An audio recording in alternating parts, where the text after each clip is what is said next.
Yellow, yellow, yellow. Guys, gusto niyo bang matuto paano magtanim ng mga buto ng anthurium? Ito, we have all breeders, iba-iba po yung mga sistema ng pag-harvest ng buto. So, ito yung sa amin. Plus, I've gotten an idea from another breeder, si Sir Terdex. Ayan, ang ginagawa niya, meron lang akong isang twist.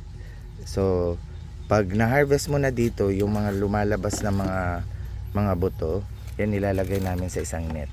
Tapos, dyan namin pinipisa. Ayan. Wag masyadong kuan ng pagkapisa ha, wag madiin. Just enough na lumabas yung buto. Tapos, ayan. Then, ito yung practice ni Sir Terdex. Winawas muna namin guys ha. Meron siyang strainer para dyan namin ililipat from ganyan. Sample purposes lang guys ha. Ilang buto lang ang aming nilagay.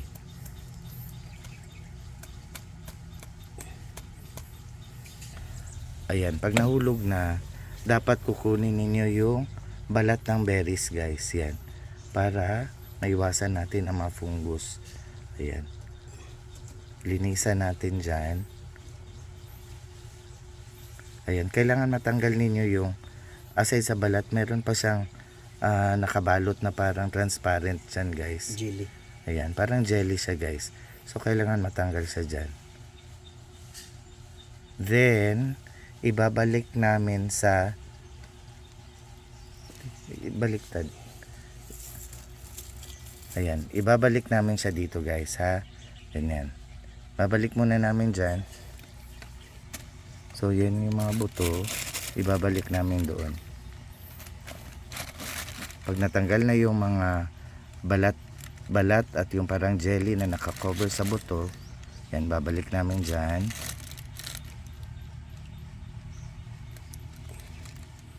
Okay, tapos babanlian po namin ng hydrogen peroxide guys, or what we call the agua oxinada, to disinfect kung ano man yung ayan, babanlian lang namin yan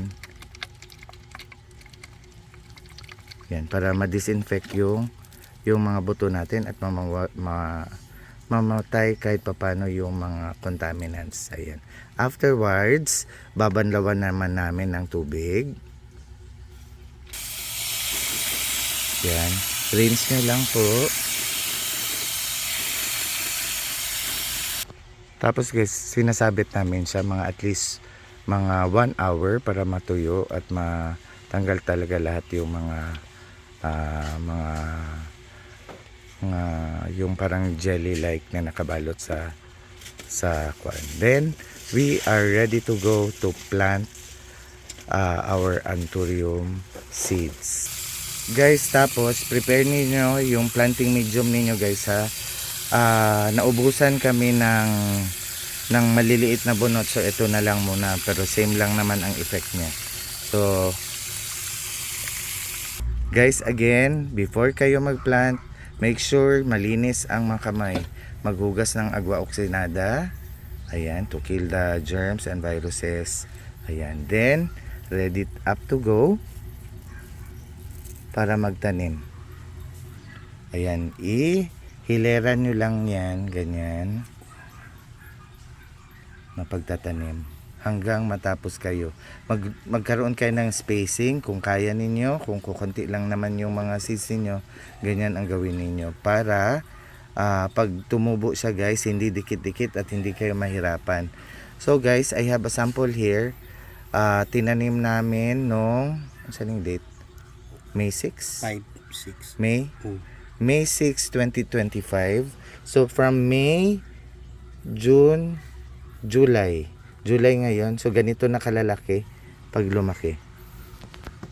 Ayan, ganyan. Hindi naman lahat tutubo guys. May tutubo yet. Tingnan niyo guys ha, ganito ang anthurium.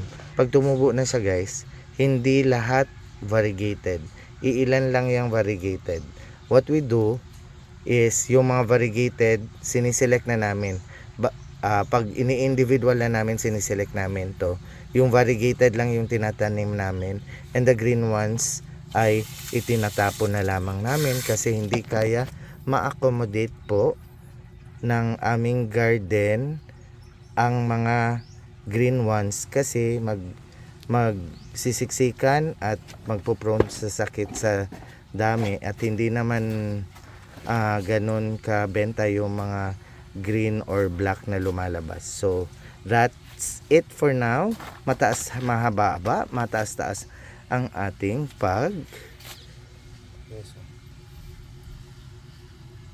video ngayong araw. So maraming salamat. I hope makatulong ito. Yellow, yellow, yellow.